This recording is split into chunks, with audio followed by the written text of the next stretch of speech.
Salut à tous. Alors aujourd'hui, je vais vous faire une petite vidéo pour vous parler d'une problématique qu'on a tous rencontrée sur WordPress lorsqu'on se sert de ACF et d'Elementor et qu'on veut pousser un petit peu les choses un peu plus loin que la normale. Et surtout quand on veut commencer à organiser les champs d'ACF pour notre contenu. Donc, je vais vous montrer directement le problème. Comme ça, on va très vite entrer dans la solution.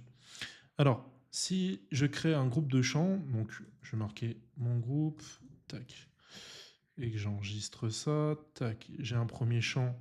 Alors là, si je mets mon texte, ok, tac, mon texte enregistré. Donc là, à noter que j'ai mis ça sur les articles, je vais plutôt mettre ça sur des pages, ça va m'arranger pour mon exemple. Ensuite, je vais aller dans mes pages, je vais créer une page pour l'occasion. Exemple, ACF, Elementor. Hop. Et là, je vais en profiter pour remplir le texte. Je vais marquer test. Je vais publier ce contenu. Jusqu'ici, rien d'extraordinaire, hein. Là, c'est vraiment, je vous montre le cas d'usage basique. Hop. Je vais sur modifier avec Elementor. Et donc là, je pense que beaucoup de personnes connaissent déjà ça. Si je vais ici dans balise dynamique et que je cherche ACF field, je pourrais retrouver sans problème mon texte. Jusqu'ici, tout va bien, pas de problème. Là, si je publie, on voit bien qu'il récupère mon test. Sauf que là où ça peut se corser, là, je vais supprimer ça.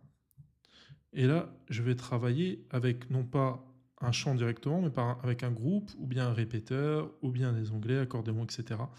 Donc dès que je vais commencer à vouloir organiser les choses avec ces systèmes-là, je me retrouve face à une problématique. Alors pour tester, on va créer un groupe. Je vais dire mon groupe, tac, et je vais ajouter un sous-champ qui va être un champ texte, et je vais l'appeler mon texte, tac, et je vais l'enregistrer. Voilà. Là, je vais sortir vers WordPress. De toute façon, on pourra le refaire très rapidement. Tac. Alors, quand je suis là, donc là, à première vue, c'est la même chose que tout à l'heure, mais non, en fait. Parce que là, j'ai bien un groupe, et ensuite, j'ai un sous-champ. Donc là, je vais mettre mon test de groupe, enregistré, modifier avec Elementor. J'ai peut-être été un poil vite. Hop. Alors là, si je vais faire titre, tac, et que je vais dans ACF Field, là, on voit que j'ai plus rien. Je ne peux pas le sélectionner. Donc, alors, une première solution, ça serait quoi? Ça serait d'utiliser le shortcode d'ACF qui est fourni par ACF. Hop.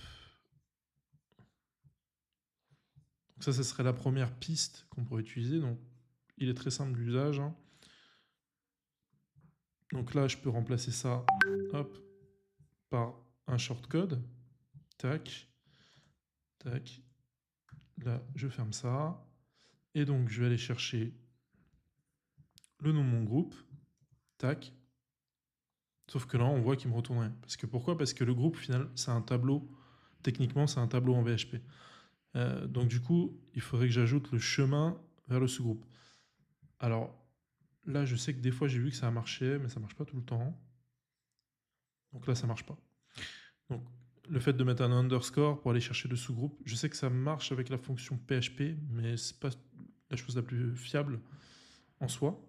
Donc pour ça, moi ce que j'ai fait, c'est que j'ai développé un petit shortcode que vous pouvez inclure dans function.php très rapidement.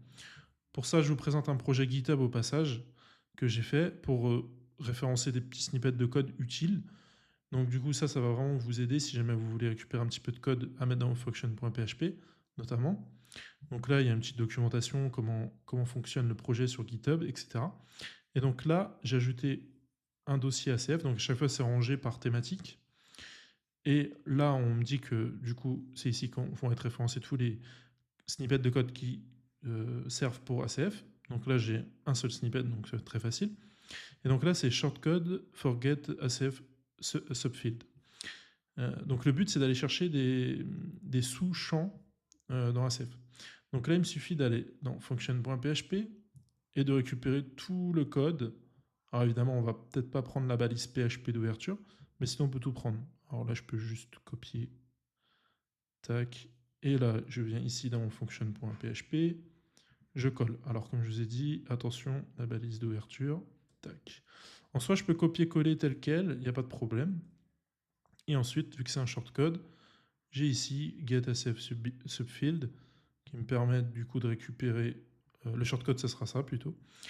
Voilà, donc, et après on va analyser un petit peu ce shortcode. Donc là, j'ouvre le crochet, je mets getSF subfield, je fais field égale guillemets guillemets. Du coup, ça va se passer à peu près pareil que pour le shortcode ACF. J'ai essayé de le faire au plus proche. Alors, on va regarder. Alors, niveau des paramètres, on a quoi? Ici, on voit qu'on a post ID, field, path, cache. Donc, on peut revenir ici en arrière. Tac. Là, j'ai fait une petite documentation avec un exemple. Donc, j'espère que ça sera suffisamment clair.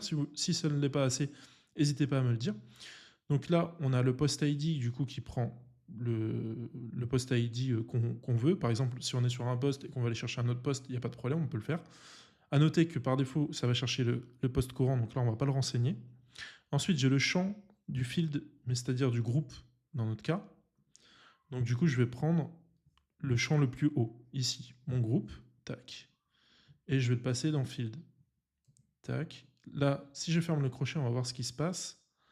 En fait, là, ce qui se passe, c'est qu'il détecte, mon plugin détecte que c'est, enfin mon plugin plutôt, mon snippet de code détecte qu'il s'agit d'un tableau, et donc il retourne en JSON le tableau. Ça va nous permettre quoi? Ça va nous permettre de récupérer très facilement le chemin, sans avoir à débugger les choses.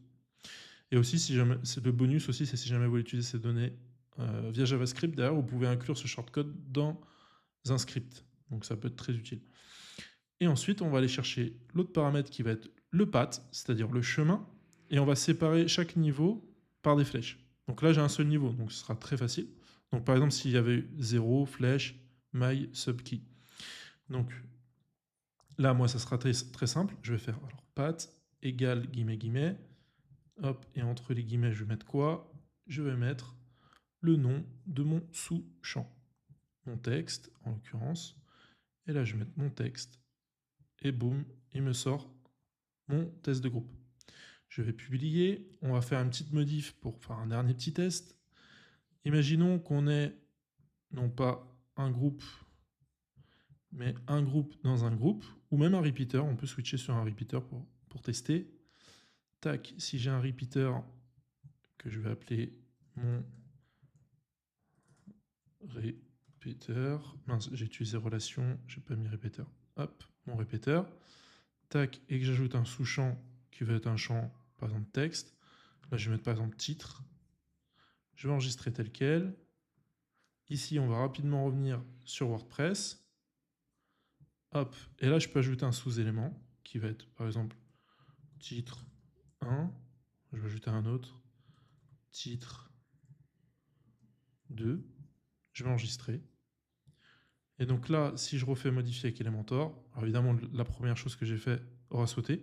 Alors là, on voit que si jamais il ne trouve pas le sous-champ, il va prendre le dernier tableau qu'il a trouvé et il va l'afficher. Donc c'est pour ça que ça peut être intéressant de débugger. Ça veut dire que là, par exemple, je pourrais vider ça. Là, je vois le premier champ. Donc là, je vois que mon répéteur, c'est le premier sous-champ. Donc je peux faire mon underscore répéteur. Donc là, il est rentré dans le répéteur. Et donc là, je vais chercher. Donc là, je vois que c'est un tableau avec deux éléments.